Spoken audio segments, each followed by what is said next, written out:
Last time I saw my boys was I saw them for an hour in October 2022. My two boys have not seen their sister in 3.5 years. My name is Adam Potty. I live in Cape Breton, Nova Scotia. I've had two children, two teenage boys now that have been abducted from me since January 2022. And no investigation and no opportunity to defend myself.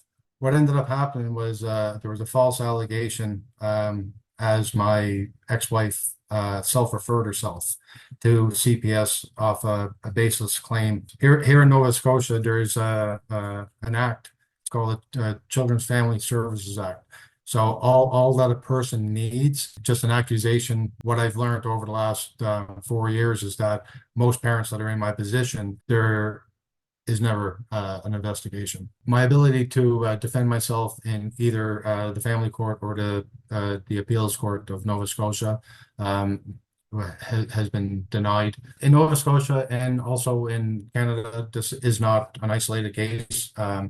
Over the last 4 years, I've spoken to hundreds of people across Canada. So I recently joined the Citizens Alliance of Nova Scotia. It's a nonprofit organization dedicated to helping people like myself that are having their rights violated within Nova Scotia. If nothing happens soon, what's going to end up happening is that anywhere between 60 and 80% of cases that are going into the court are child protection.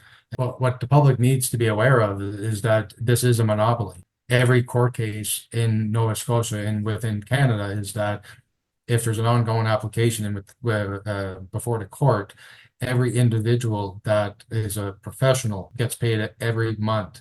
They're making money off the children.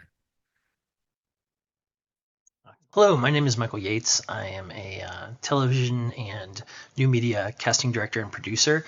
I've worked on dozens of projects. They're available on my website if you'd like to see them. But what's important to this, and most recently I've done several projects with the Daily Wire and specifically with Jordan Peterson. That's how I met Adam Potty.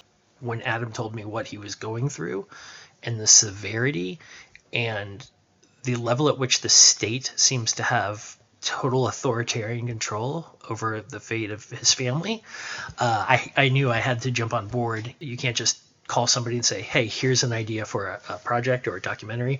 You have to kind of make a short version to present to them and say, here are the issues, here are the main people that would be on camera, here's where it's happening. Kind of basically a teaser or a trailer for what the documentary will be about.